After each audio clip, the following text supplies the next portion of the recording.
Welcome to USA Global TV and Radio, where our mission is to provide education, entertainment, hope, and inspiration.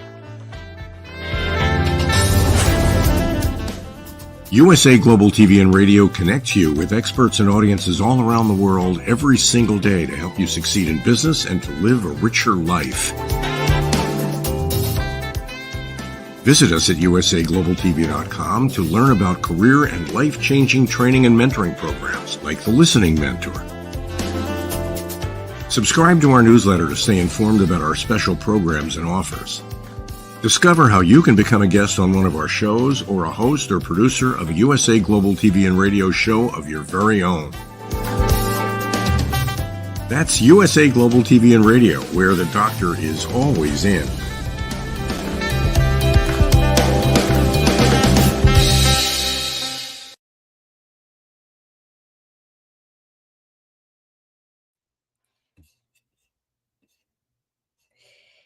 Hello, hello, hello. How are you doing today? Welcome to USA Global TV and Radio. We are thrilled to be here for another fabulous episode of Coexistence and Sustainability. I'm Dr. JACALYN KERBECK, and our topic today is, drumroll, food recommendations for your dog. If you're joining us for the first time, welcome. We are on 155 episodes, I think, of this particular show. And joining me is the woman who's been here the whole time since we met on LinkedIn and just happened to connect and we hit it off. And she is the star of our show. She's joining us from California. It's Pet Psychic AMINAH. Hello. Hello, everybody. Hello. So glad to see you on this wonderful, hopefully sunny day wherever you are. Well, it's very, very windy today, but you know what I always say, you wake up, it's a good day. Whatever that is, we get another chance to do it right. So anyway, how have you been since last week? Anything exciting going on in your pet world? Well, yeah, I mean, we have animals coming and going and coming, and just trying to keep the squirrels out of my pots. Look, they're sure I'm hiding seeds. They just know that I'm hiding something. Yeah, exactly. So the wonderful part is we've had the rain that we so desperately need, and so no fires so far this year, which happens often in our area, and the dry grass is now burns. I don't know if people realize forest fires happen not only because there's a lightning or there's the right mix of entities and they all create non-man-made forest fires. Believe it or not, that is how the soil gets regenerated. All of that burns down. So what the world has found out, that a lot of fires now will be started by the fire department. If you're ever seeing this, it's like, why is there all these engines and where's no fire? Because it's part of the natural world to have some fires. So just so you know, in case you don't know, some fires are good and they will monitor them, of course, for how dangerous they get close to people. So have that in mind. Don't start one. But if there is one, talk to your fire department. Okay, great tip. I don't know if I mentioned this to you or not, but my cousin, Robert KERBECK, who's out in California also, he's in Malibu. He wrote a book that got a lot of awards and a lot of recognition for Malibu burning, I think is the title of it. So, yeah, so question I have for you when we talk about coexistence, we also have another show called the Planet Earth Show that we do with Roland Friedel. And we were talking the other day about forest fires, and people seem to think there's more fires than there have been in the past in history. What are your thoughts? Is it pretty much I think it goes in degrees, because some are so horrific as far as we lose whole towns. We've all seen those pictures at some point in our lives, especially if you're ever on social media besides just our channel. There's the catch-22. The fire department knows that some fires must happen, and they will actually cause some to preempt where they could control it better, as opposed to a lightning fire or somebody in their backyard didn't put the coals out, or they decided to put the coals out on the ground and, it'll be fine. Whatever the reason for the fire, we do need some throughout the years or throughout the seasons. And anytime you are in doubt, call your fire department, and or just be really diligent that you're not the reason why that it got started, because that's not natural. Perfect. Thank you so much for that. I appreciate it. So today's topic, food recommendations for your dog. And some people might be just like, hey, I go to the store, I pick up a bag of stuff, I bring it home, I put it in the dish, and then that's the end of it. But really, there's more to it. And if we think about our pets as part of our family, as a loved one, if I just was having dinner with you and I just put down a plate of something out of a bag, would you be like, whoa, thanks so much. You really care about me. Yeah. How long does it take you to go buy that bag of food? What's And in it? Look at all these sometimes that's okay. ingredients. Yeah, sometimes that's okay. But your animals truly need to have variety. They need to also have something clean. If you've ever heard the term clean food, that means it's not probably a candy bar or a soda can or any of that kind of stuff. If you cannot, in my nutrition class for animals and for people, I had a duality in my college, and I took both. If you don't know what the first 3 ingredients are in something you're eating, or you can't pronounce it, much less you have to look it up, like it says red color number 12. What the heck is red number 12 or 16 or 20 or blue or whatever? It's a chemical added. It's a chemical added. So Hey, I have if a you quick question about that. Sorry. sure. So, when we're kids, we have crayons, and then you've got, at least I remember way back in the day, there was a box, cardboard box of these dyes or these colors that Mm, came in these plastic containers in mhm. red, blue, yellow. I don't remember what you would use them for, but is that like the red dye, that kind, or is it completely different? It's completely different from what I understand, because food grade is different than artistic grade. So my mother painted for a living and taught it. So there was a million tubes of or jars of everything. And when I was very young, actually, my mom had varnished something. It's just a clear sealant, basically, over some wood or whatever she did. I was pretty little at the time, but I remember it completely because my mom was trying to prevent any of us kids getting into the rags. So and if you use turpentine or you use any of that kind of stuff that's on a rag, you can't just throw it in the trash can. You can't just leave it out. It has to be, disposed of correctly. And what she was doing is she was finishing up her classes, because she taught classes, and it was in our garage. It was all converted into a studio. And so she thought it was, I'm sure, I didn't ask her what her thoughts are, but I heard about it for so long in my lifetime, that she took those rags, put them in a sealed, basically it was a trash can that she'd converted for the rags, and then closed the lid, and off we went. Well, so about midnight or so, we get woken up by my parents saying the house is on fire, and all of a sudden I hear the fire engines coming down the street, and we were put in a car, literally the one that was parked on the street. My parents put us in the car and then cleared whatever they could out, and whatever parents do while there's a fire going on. Chemicals all have the ability to combust, and that's what happened. She took these rags that had turpentine and different paints on it. She sealed it in a trash can to prevent her children getting into it. And what happened was sealed of heat, sealed of a flammable liquid that became dry. And she basically almost burned my brother's bedroom, which was right around the garage. You have to really watch what you're doing. You cannot just throw a paintbrush away anymore. It's considered toxic waste. A lot of cities, states, counties, whatever, have rules and or places you can drop these things. But realize your children and your pets are at risk all the time. Because what do small children and pets have in common in this conversation, Dr. JACALYN? They're really depending upon you, and they're Absolutely. yeah. And small children, I hope no adults, but small children and pets all taste something. They look at it and they'll lick it or taste it. Or, I mean, we've all had those pets who do it and they're like, what are you doing? Quit licking the floor. It's the same thing. You drop something in the kitchen, and that dog's going to be there so fast you never saw it coming. Those are the things you have to watch with not only children, but pets, people who are guests and you don't know about their allergies. Always ask. Always ask. It's never offensive to say, how can I accommodate you? Do you have any allergies I should know about? Right. The same with pets. They can develop allergies.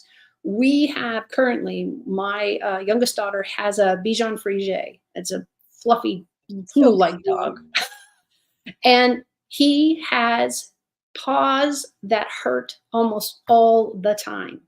And he's been like this since since she adopted him. Now, he's a purebred. This is the first time she'd gone that, but she is a therapist, a psychological therapist. People talk to her. And so she had the dog in her practice because it really helps people to open up when there's a really fluffy little white dog sitting right next to you. And he has always gnawed his feet forever. So it's something in the way he was put together. Nobody's fault, but he has to wear booties half the time, or she has to hand wash his feet all the time because he's always getting a rash on the bottom of his feet. And I don't know about you, that sounds miserable, absolutely miserable. But we are causing a lot of this just by the designer pets we are making. They don't necessarily come with all the protections that nature would have done. So be aware if your pet is chewing on your feet or his ear or other people's tail or scratching all the time. Yeah, it's time for a vet visit, but also you need to be open to it's going to maybe involve that the diet changes. And that's usually where we go first is what's he in contact with and what's the diet. The diet's huge. And also thanks for bringing that up about allergies. So we make a decision that we are going to feed our dog the food in the bag. Or what about the food in the can? Is one better than the other before we get into all the other options? Food in the bag is great for their teeth because they're actually like brushing. You get the dry kibble and it has a great reaction with the teeth. And that's what the teeth are for, is to have that. Because remember, if we're going to talk dog specific or cat specific, which is neither specific and wide, but guess what they're doing in the wild? They're catching their food. They're eating the meat. They're not really ingesting the fur. That's not a thing.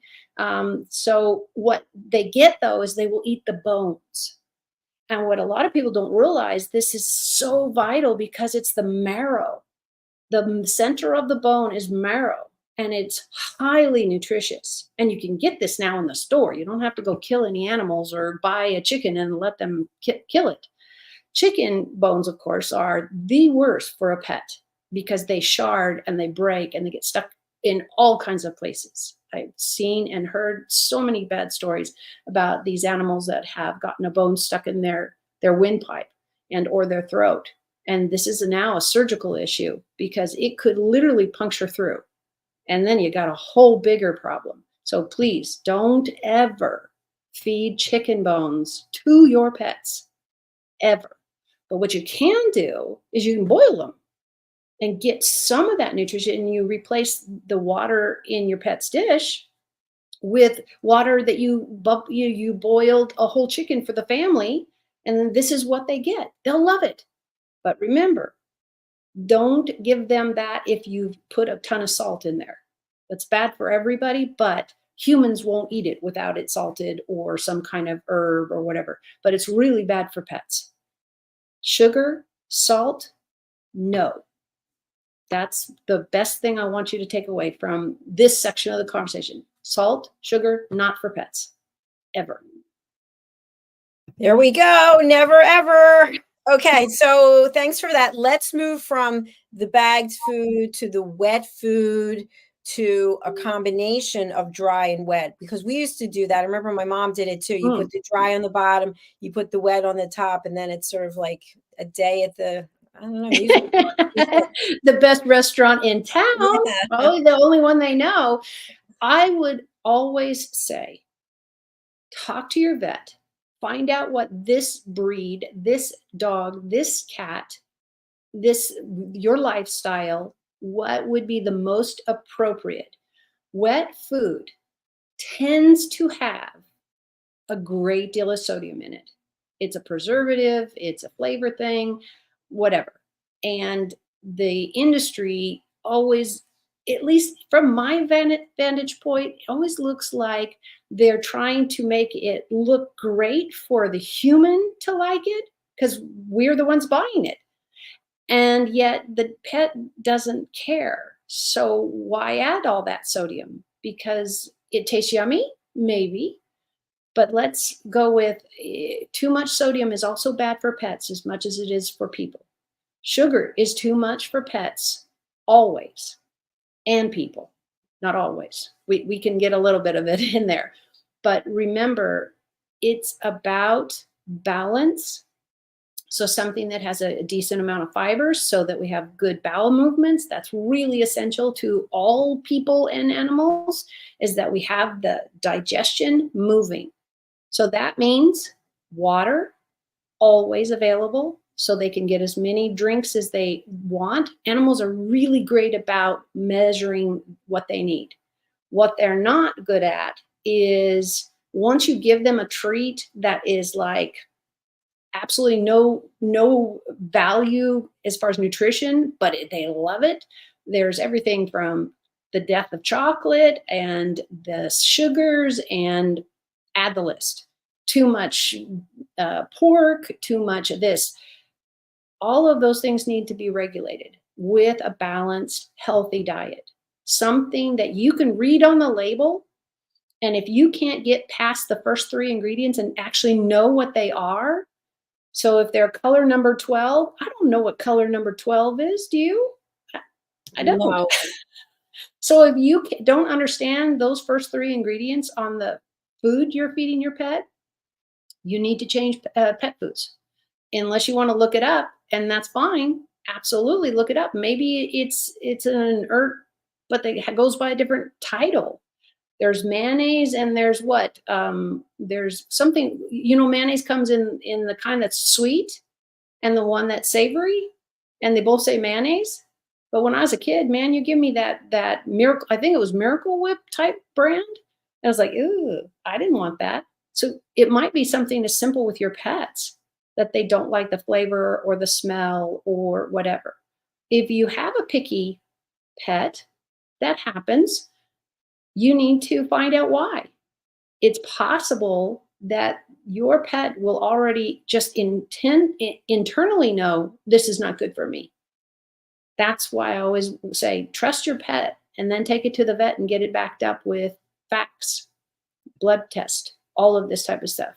Yeah, definitely agree with you. Now, something else that comes to mind, because as humans, we look into this. What about holistic ways to treat your pet and to feed your pet? So, for example, you decide, I'm not going to go with the bagged food. I'm not going to go with the wet food. I'm actually going to go to one of the known stores where they have organic and everything's fresh, and you're going to actually feed your dog people food. If it is of a meat origin and you're dealing with a cat, you're totally fine. Cats are carnivores. They will do a little bit outside, but dogs are omnivores. So they're doing both. You'll get a dog, and I'm just talking away how God built them. Is that true for every pet? No. That's why I'm saying this is an overall, typically, dogs are omnivores and cats are carnivores. So you want to stay within the way they were put together. You rarely, now peanut butter is a whole different thing. Let me be really clear. If you're doing Cheese Whiz or peanut butter, everybody's going to want it because it's crap. It's just a bunch of chemicals that make that stuff. And in the same thing with sliced cheese or bologna. These bologna is a meat, and obviously the cheese is the cheese.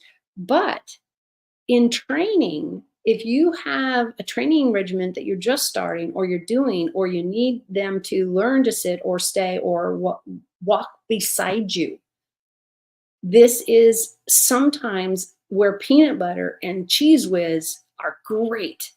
But what I'm talking about is this much. It is about them to focus on you. So all you need is a little bit on your finger when they're looking at squirrels or they're walking around and not listening to you. It's not push their butt down. Any trainer will tell you, no, that's not how you teach sit.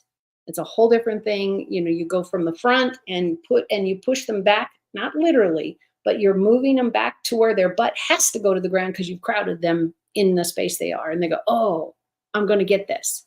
And it's great to reinforce and say, you're doing a great job, or to get them to, or getting them to focus to you.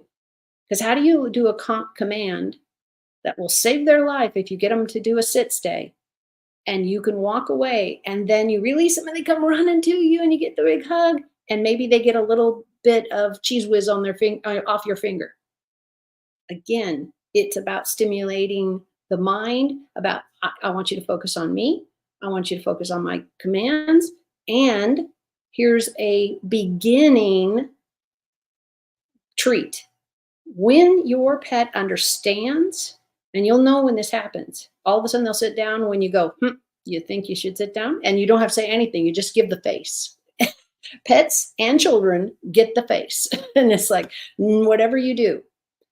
Sometimes you're at a far distance. You can't use a auditory command. What, are you going to yell at your pet like 700 feet away from you?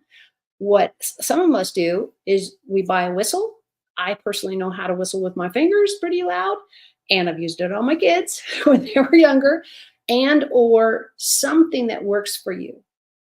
But when you're teaching that concept, when you're trying to win them over that this is really important that you do, that you behave, or you have, because God forbid you have somebody handicap around, you don't want dogs jumping on them, especially the bigger dogs. Little ones just will get you all muddy if that's what they walked into.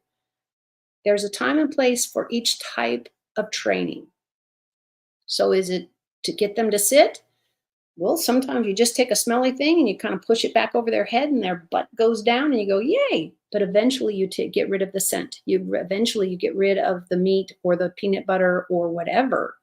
And it's just your praise and your love, or you throw the ball and you guys all get happy, whatever, to make it a positive experience.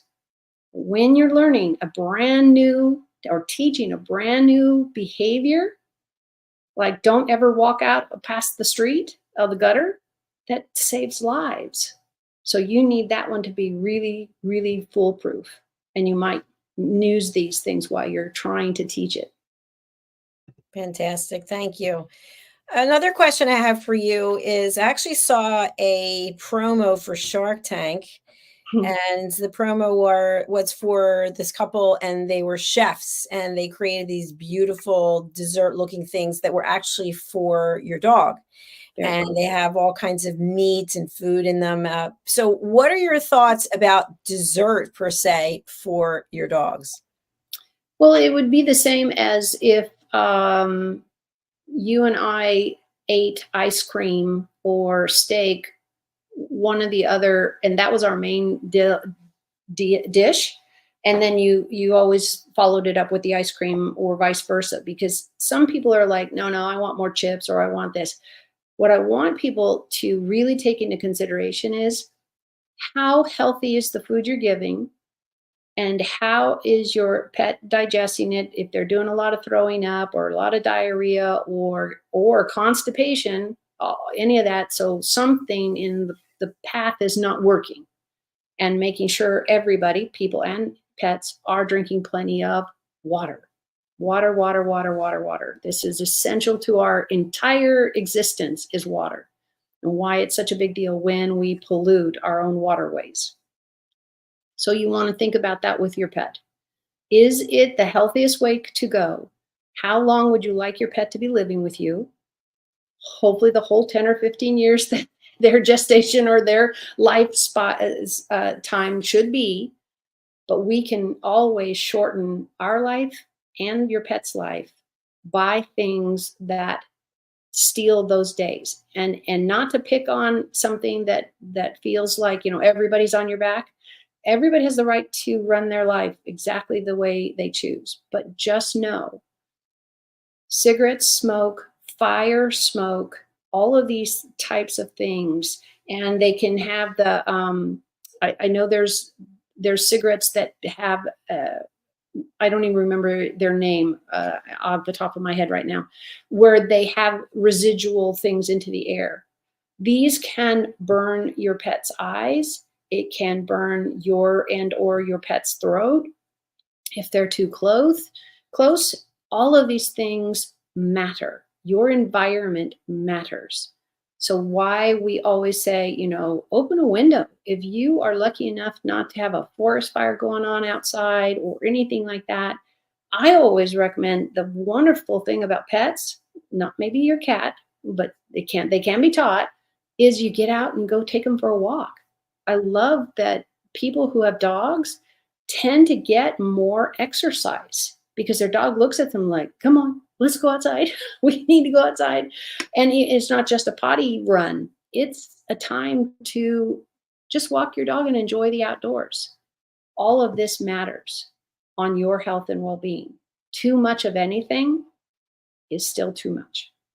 Yeah, it's a team effort, definitely. Yep. So let's move on to supplements. Just like people take supplements, I take supplements. My hair is growing very long. Thank you for supplements.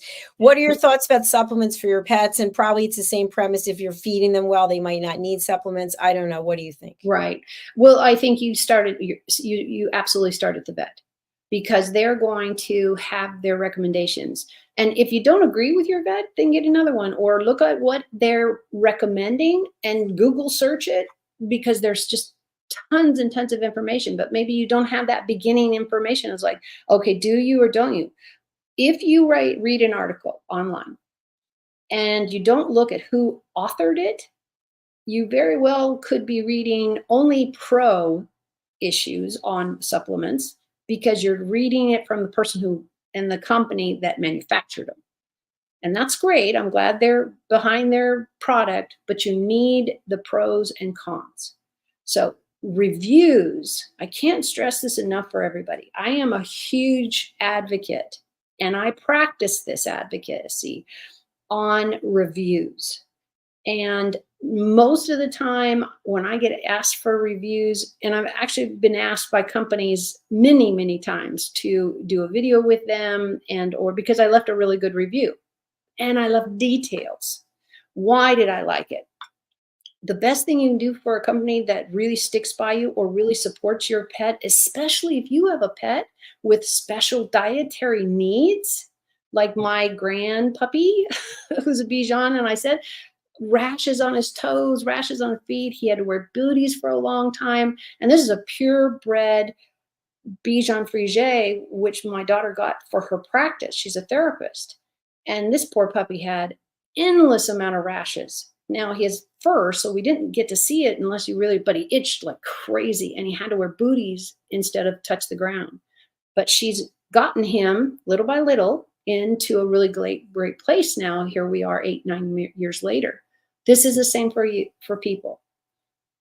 Go slowly, try one thing at a time, so you know which contact or which food is the problem. If you don't know what is causing a problem, then you need to pull back and have maybe oatmeal just for breakfast, or the same kind of cereal and milk all the time until the rash goes or gets worse. You need to make sure that you do it in baby steps for long enough time to see if you have a reaction. The nice thing is, for example, as I said, I have allergies like anybody else. For me, it's Coca-Cola. And I can drink 7-Ups and Orange Crush and all that, but anything with caffeine as high as Coke has, I swell up like a big tomato. And it hurts, because it's never in a part of my body that I want to be swelling. And I don't think you can see it, but when I was a young teenager, it was like, oh, I do not feel well. And as soon as I didn't drink Coke, because everybody around me was drinking it, and it was just something we had there, here and there, and I stopped drinking it, immediately I felt better.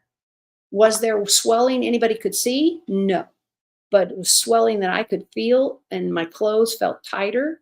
But everybody, my mom and everybody said, we don't see a difference. But she absolutely helped with that.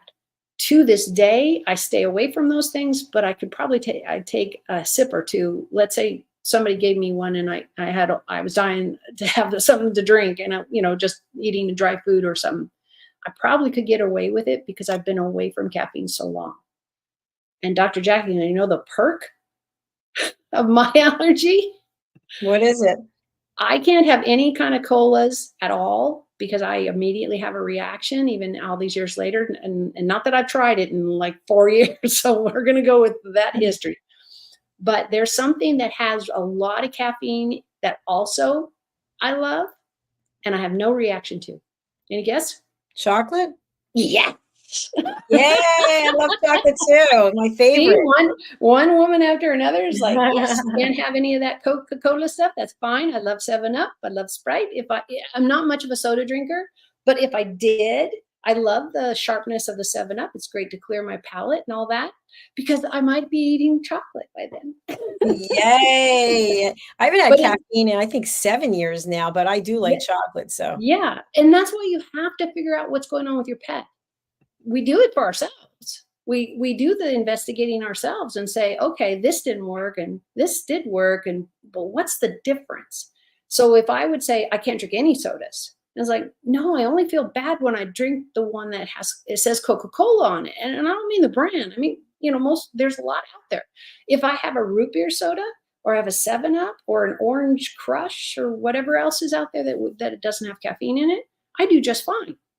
I don't really care for that. I'd rather have a cookie if I'm going to have sugar. But that's what you have to watch your pets and really, really be there. If they're itching more, and God forbid, they're itching and taking fur off and then they're taking skin off.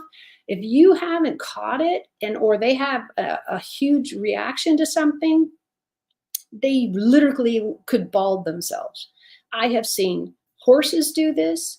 I have actually seen wildlife do this that were in captivity. And if you know my story, I worked in a wildlife sanctuary for years, or in your home, and they're constantly itchy, and they've got scabs all over because they're scratching so much. This is an immediate go to the vet, get some testing done, get some lubricant, some kind of cream that will help. I do not ever recommend that you use people product. Let's say an anti-itch cream or any of that without talking to your vet. You need to know things that they go to school for and their expertise, and why you pay them the big money is to say, not that product, but you can use this product. Not that product, but then you can use this product. I've seen simple Vaseline used for so many things. And you have to remember, if you're going to put something on your pet, you don't put the cone of shame, as some people call it, on them to prevent them from itching or scratching, which it won't help the itching because the feet can still itch. But you need to check with your vet before you give them anything. If you decide that you want to give your pets chicken broth, great stuff. Especially if the chicken you got the broth from also had the skin on, because you want the fat. You want the fat, not just the meat part. And you keep the chicken for the people, and you give your dog or cat in their dish, you give them that in their dish as water, as a type of water. Pre-salt, pre-herbs. Some herbs are no big deal, but you won't know that if you use a little thyme and a little this and a little that and a little that, and then you added, I don't know, some kind of something that I can't even think of. You won't know what was the trigger. So be very diligent with your pets to give them one new thing for the whole week, or maybe even a month, because then you need to know. And the reason I say possibly a month is because if they have a really strong reaction to the food or contact with paint or something in their world, if it's a bad response, usually it's going to show up in the first 24 hours or less. I've seen things just like us, poof, there's a rash. But if they have fur, you don't see it until they itch, and then they break the skin and you got scabs and everything. So when you give something new for the first time, just do one thing. And I mean for the whole week. If you give it one day, great. Then see how they do for the next 5 days. Give yourself a chance to be the scientist you need to be and be the investigator you used to be and say, okay, I might not see anything this time. When people get in contact with something for the first time and they don't know they have an allergy to it, sometimes it's a teeny tiny little red dot, like where they got stung by a bee. Let's say this is the first time and you have never gotten stung by a bee, and all of a sudden you get a little bit of a welt 3 days later after you've been stung and you even got the stinger out. Next time you get stung, it might be 2 days. It might be instantaneous because your body has already decided to freak out about that contact. What I love, and I'll tell you guys what I did, I've walked this path, is I have horrible, I used to have horrible allergies. I was taking the pill, I was doing the spray up my nose, I was doing everything because I love working out in the gardens. So I was not going to stop doing that. But a beekeeper that I was working with to work, because I was doing a program for children, and so we teamed up, and he said, I see you blowing your nose an awful lot. He said, the honey will fix that. And I was like, yeah, no, I didn't know that. Of course, I wasn't working with a beekeeper ever before that.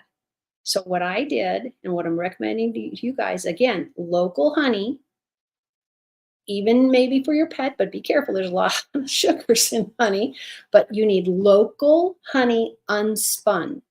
So they don't spin it too heavily and keep as much pollen. Now, if you go to holistic stores, they will sell some of the pollen too. I don't know how you would ingest that, but you could sprinkle it on your pancakes or something. But if you have allergies, your pet has allergies. Now, honey might not be something for your pet, but you could try it, meaning put a little on your finger, see if they'll eat it. And it might be a slower process because you can't give them a whole spoonful like you and I. We can just take a whole spoonful and yum and eat it. And that's what I did. It took about 3 months to really start seeing a change. And now to this day, I haven't eaten honey on any regular basis at all, mostly none, because I just don't have that part of my like toast or bread like I integrated before. And to this day, my allergies are a quarter or less. And I rarely have to take an allergy tablet unless I really go out into a whole field of flowers and things like that. I might take one as preventative, but I don't have to do that. And that was a good 6 months of taking the honey every single day. Just took a spoonful, choop, went on with my day. Some honey, choop, and went on with my day. But again, it has to be raw. It has to be natural. It can't have spun all the pollen out. And it'll say on there, raw honey. And it's yummy. And it really will help you. And it might help your pets. But remember, the sugar content is pretty high for a pet. Talk to your vet. Talk to somebody who knows and a lot of beekeepers are very knowledgeable, but they might not know how to treat your pet. So check in with your vet and maybe start slow, really, really, a little on your finger, and that's it. Just make sure that everybody stays healthy. Woohoo! I love it. You just pulled it all in together from the universe and put it in a beautiful package with a bow and said, happy weekend. There you go, pet owners. Fantastic. Well, I'm so blessed to have all these life experiences and to say, no, I've done it. I can tell you from first experience, and then I did it with my kids because they, at that point, were starting to come. I worked in a place where it was a huge, technically a museum in the building part, but we were on government land, and so I gave tours and all that, and so my kids got dropped on after school a lot. So guess what? We were working beehives together. We were working this together and that together, and they get to hear it all the time. But what I love like this is I've given a million talks on these types of things. So if we had a tour, I was not only showing how we had all these honeybees to flower the park we were in. And it was a 10-acre park that you could bring your picnic lunches and that. But what I wanted really everybody to hear, not only you can heal yourself with raw honey. And again, it's got to have the pollen in it. And that's why for some people, you got to start really, really, really slow to make sure you don't get sick. Maybe you have an allergy you don't know about. But what I also want to say is, if you like to eat anything, you need to love the honeybee. It starts there. I've said it on this show when we first started. I don't know if you remember, Dr. Jacalyn, but I have harped this over. Don't kill them. They have no interest in stinging you because they die, and they know they die, but they will protect themselves and they will protect the hive. And Dr. Jacalyn, do you remember, because I talked about this like when we first met, and probably the first 5 shows I did, we probably did this. Do you remember what I said the safest time to be around a honeybee is? Yeah, when they're swarming and protecting the queen. Exactly. Queen's in the middle. They're swarming around them and they're looking for a new home. Technically, they've already found one. So looking is not literal. And one of the bees have gone out and say, oh, there we go. And she has given birth to the new queen, and that's what will stay. So it's really, really amazing. And I want to really strengthen everybody and be brave. I know our go-to is like, oh my gosh, there's a swarm. We should all knock them down. No. Honest. If you see them in a tree and they're all swarmed around still, they're taking a break. It's a long road because they can go at least 5 miles out for the next new best place that has flowers and all kinds of ways to make their honey. But sometimes they get tired. And what would be really nice is if we left not only bird baths for birds, honeybees need a drink of water too. If there's no water on their road, then they go without and they muster through, I'm sure. But we can always put out a small dish of water, not large, you can do just a small dish of water with your flowering plants. And guess what? We all do better. We all do better. We absolutely do. We do. Thank you. Thank you so much. Lots of great energy and positivity and gratitude, appreciation as we go into this weekend. Some of our friends watching are already into the weekend. So I just want to thank you for another brilliant episode. How can people reach out to you? We know that you're on LinkedIn, you're on Facebook, you have your own website, bridgingworlds.us. Tell us more. That is the best way. I really wanted to make it easy. Yes, I have trimmed down to 2 platforms as far as social media. So I've always got articles out there to help you and everybody you're dealing with as far as pets. I also just have bridgingworlds.us and all the links to everything that Dr. Jacalyn just said. Our shows are linked there. We post them, both of us post them out on social media. So you'll see that so that you can go by, and not everything costs. But when you have problems with your pets, living or past, I also have a gift of talking to people who have died or their animals that have passed. And I am an email away to say, hey, I really need to talk to my pet, or could you talk to my pet because they just won't listen to me anymore. So I'm here for that support.